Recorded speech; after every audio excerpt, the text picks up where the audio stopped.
Everything we knew about the show and everything we know going forward changed completely in those last few minutes. That last sequence was absolutely insane. It was the highlight of the first 4 episodes, in my opinion. Let's talk about the good, the bad, and the Holly of Volume 1, Stranger Things Season 5. Let's talk about the elephant in the room. Hollywood's weird obsession with making their grown-ups be in high school. It doesn't fit in. I swear some of these guys are drawing their pensions already and they're still in high school. The bigger thing for me is the Holly problem. So don't get me wrong, I think Holly's a good character. She was basically a background piece for the first 4 seasons. All of a sudden, she has more screen time than pretty much anybody this season. Holly was in so many scenes and had so much screen time. We haven't had 4 seasons of buildup of us rooting for the character and falling in love with the character and worrying about the character to give them so much screen time in the final season was a bit weird. She just doesn't have as much to do as the other characters who are actively being bullied in high school, dealing with love triangles, smuggling things in, going to the Upside Down, training to fight Vecna, fighting Demogorgons. Her abduction was visceral and brutal, but the rest was just like,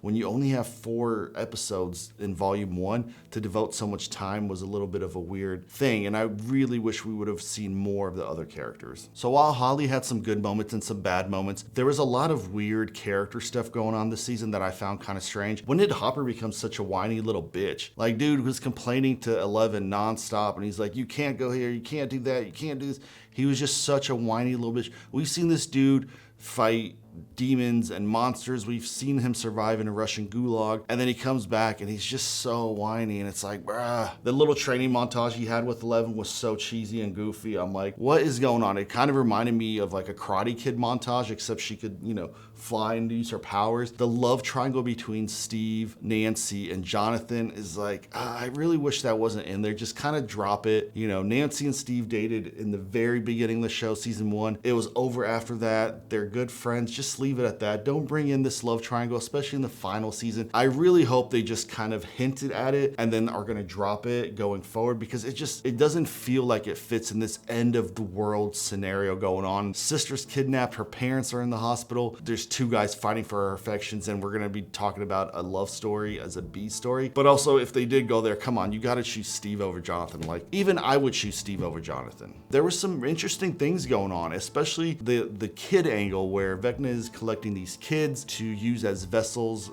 similar to what he did with Will at the very beginning of the show. One of these kids is this like fat little kid that goes to school with Holly, and he's sort of a bully, and he's supposed to come off as a jerk, but he's kind of hilarious. He tells his mom to suck a fat one, and I'm like, who is this fat kid just telling people to suck him? And then they kidnap him, and they're like in a barn, and he like breaks free, and he's supposed to be like, what, 11, 12, and he like overpowers 3 teenagers and an adult, and I'm like, who is this beast? Like, put him on the offensive line and just follow him to the end zone. Yeah, he was pretty funny. So who do I think is the most important person, or the MVP of Volume 1? I think it boils down to Will. The whole story kind of revolves around him because he has the connection with Vecna. He feels Vecna coming. He's privy to his plans of kidnapping the children. I just felt that his storyline, his plot, and what he's doing is the most important in the show, and kind of the most interesting. I do like Eleven and Hopper when they get to the Upside Down world. It's more action-packed, and it's showing off her powers, it's showing off her training. It's kind of paying off all this buildup that we've had between the 2 characters. Spoilers for everything. That reveal when they get to the lab and they think it's Vecna. Of course it's not Vecna, that'd be crazy. How's he doing any of what he's doing if he was captured? They find, if you remember, I believe season 2, there was a weird kind of standalone episode that was supposed to be a backdoor pilot. Well, it looks like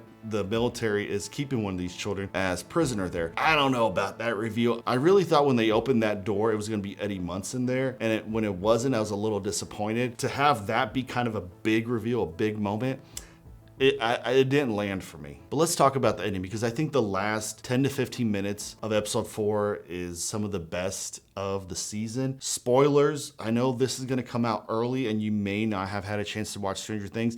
If that's the case, you really should probably stop, go watch Stranger Things, and then come back. Don't forget to come back. Throughout the season, we see Will have this connection to Vecna, and you kind of see him see through Vecna, see through the Demogorgons, and Mike makes an observation to him that he's similar to Vecna, that he has he may have these powers where he may be able to control things. So it's kind of setting that up. That's a bit of foreshadowing. So at the very end, Demogorgons are about to kill Mike, they're about to kill Robin, and they're about to kill Lucas. Just when there's about to be this moment where they strike and kill, Will steps up, his eyes go white, and he sticks out his hands and he takes control and he stops the Demogorgons in the air and he twists and rips them apart and he kills them, and he's got powers. This completely flips everything we knew about the show going forward. It's not just 11 now with the powers. Will has powers. He can control the Demogorgons. He can control these demons and these monsters. He can fight back, and he's ready to fight back.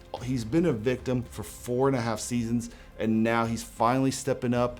He's finally taking control. He's finally fighting back. And what it sets up is this big, gigantic battle at the end where 11, maybe the sister that she just rescued, Will, they all have powers and they can all fight Vecna. But it changes everything because now it's not just 11 carrying the burden of having these powers, it's Will. So that was a really great payoff. It was a really big moment. It was cool visually to see. It was awesome. It's been set up for a long time. Even though I expected something like that to happen because they kind of mention it a bunch, it was still really cool to see because I feel like Will's kind of a character I think most people don't like as much, and now he's one of the most powerful members of the group. So if you remember my video that I made about the predictions, let's see how accurate I was. Holly was abducted. There were no big deaths. Murray is still alive, which I thought he was gonna die. He did not. He's still alive. Will is still alive for now, but I do think he'll die at the very end. Mike's parents are attacked, but they're still alive. Eddie Munson does not show up, unfortunately. I thought he would. He did not. So that theory may be completely out of the water. Steve Harrington is still alive. The military is a second antagonist and they do have control, but they're falling apart. And Max is still alive inside his brain and fighting back. The main predictions I got right, a few I got wrong. So my quick first impression of the first 4 episodes, is it worth the hype? So yes, there were some pacing issues. Holly was featured way too much. The show dragged a little bit in the middle. Hopper became kind of a whiny little bitch. But overall, the production values are great. The music's still great. The core cast is still fun and enjoyable to be around with. Is it great? No. But is it good? Yes. A solid 7 is where I'd put it. I'm still definitely looking forward to the rest for sure. This did not turn me off, so I do want to see the rest. I really hope volume 2 and then the final episode really pick up the pace a little bit.